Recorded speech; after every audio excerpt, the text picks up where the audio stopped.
Bonjour, je m'appelle Gérard Dubet, je suis professeur de sociologie. Alors aujourd'hui, je suis heureux de vous présenter la sortie d'un livre que j'ai coécrit avec le professeur Alain Gras, un livre qui s'intitule « La servitude électrique, du rêve de liberté à la prison numérique » et qui est paru au Seuil au début de cette année. Ce livre part d'un premier constat, c'est l'extrême fragilité et surtout l'extrême dépendance de nos sociétés à l'électricité. On a confié au réseau électrique absolument toutes nos infrastructures vitales. Le début de ce livre, c'est ça part de cet étonnement. La seule réponse qu'on a à cette dépendance, c'est d'ajouter de nouveaux réseaux, d'ajouter de nouvelles consommations, d'ajouter de nouvelles technologies. On a l'impression parfois que les solutions sont de même nature que le mal. Il faut essayer de comprendre ce qui se cache dessous. Pourquoi finalement ce cercle paraît si robuste, si résistant. On a essayé d'interroger ce qu'on appelle les soubassements imaginaires de ce cercle vicieux électronumérique. Et pour ce faire, on est remonté aux origines de l'électricité, c'est-à-dire en gros au 19e siècle. Et on a montré que dès le départ, l'électricité s'appuie sur un mythe, qui est un mythe un petit peu de la propreté et de la pureté. L'électricité apparaît dès le départ comme une énergie qui est débarrassée des souillures, des pollutions, du monde industriel et des énergies fossiles. Ce mythe de la propreté, de la pureté, on le retrouve presque à l'identique aujourd'hui dans tous les discours sur la transition numérique ou sur les mondes numériques. Et c'est là-dessus qu'on a voulu mettre l'accent. Alors évidemment, en montrant aussi qu'il n'en est rien. En fait, l'électricité n'est pas une énergie, c'est un vecteur d'énergie. Elle est produite sur la base, toujours, d'énergie fossile et aujourd'hui un peu d'énergie renouvelable, mais essentiellement d'énergie fossile.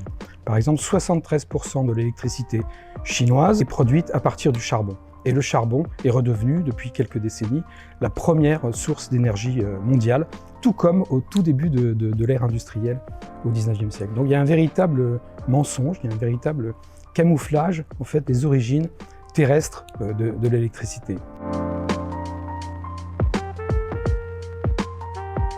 Alors aujourd'hui, on cultive l'espoir que les énergies renouvelables, l'éolien, le solaire, l'hydraulique, vont pouvoir répondre à nos besoins en électricité. En fait, là aussi, là encore, il s'agit d'une illusion, puisque en fait, la consommation en électricité ne cesse d'exploser, je l'ai dit tout à l'heure, avec la 5G, la voiture électrique, et la production d'électricité par énergie renouvelable ne suit pas. Et il y a un autre facteur aussi qu'on appelle l'effet rebond, c'est qu'on a beau perfectionner en termes de consommation énergétique nos technologies, eh bien, comme on en consomme de plus en plus, comme il y a de plus en plus de connexions et de plus en plus d'objets, l'effet de masse, qui crée également de nouveaux besoins, annule complètement ces gains en termes de perfectionnement des technologies.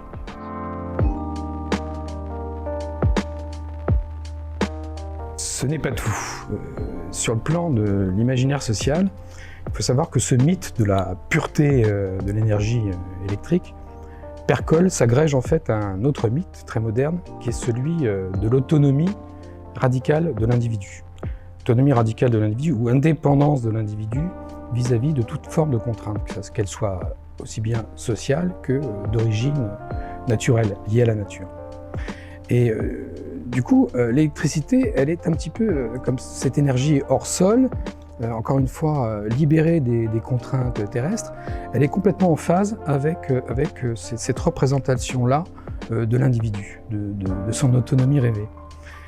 Bon, en fait, là, évidemment, on est tout le temps dans l'illusion, puisque ce mythe de l'autonomie se paie par le branchement à des systèmes, il y a des réseaux électriques, il y a des systèmes techniques de plus en plus vastes et de plus en plus complexes, qu'on ne maîtrise absolument pas, qu'on comprend encore moins, et qui sont de plus en plus accaparés par de puissants groupes d'intérêts, comme on le voit aujourd'hui avec les GAFAM.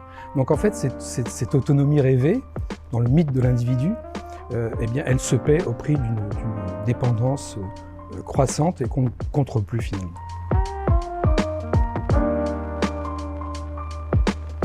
Est-ce que notre dépendance à l'électricité est une fatalité? Ou est-ce qu'on peut envisager des formes de désintoxication? Alors, notre ouvrage se conclut un petit peu là-dessus.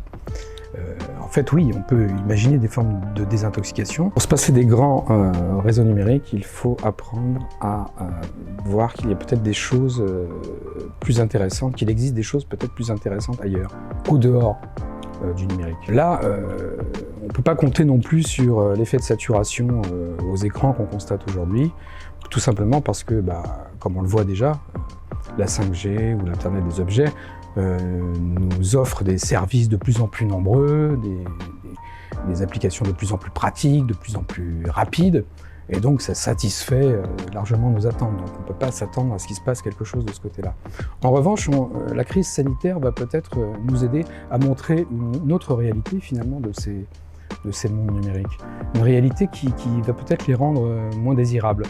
C'est-à-dire qu'on associe aujourd'hui quand même l'utilisation contrainte de ces technologies, par exemple aussi dans le télétravail, à quelque chose qui n'a plus grand-chose à voir avec la quête d'autonomie et de liberté qu'on a attribuée à ces technologies. Là, on a affaire à quelque chose qui renvoie plus à la contention des corps et des esprits, à l'enfermement, au confinement, donc des choses qui ne sont pas, par expérience, agréables. Et là, on apprend petit à petit à dissocier les deux mythes dont j'ai parlé tout à l'heure. Celui du mythe de l'individu autonome et libre, débarrassé de toutes les contraintes sociales et naturelles, et le mythe de l'électricité qui lui correspond. Donc là, il y a peut-être une brèche qui est en train de s'ouvrir et qui va peut-être, et moi je pense sans doute, produire de nouveaux mondes et de nouvelles manières de penser la société et les relations, les interactions dans la société.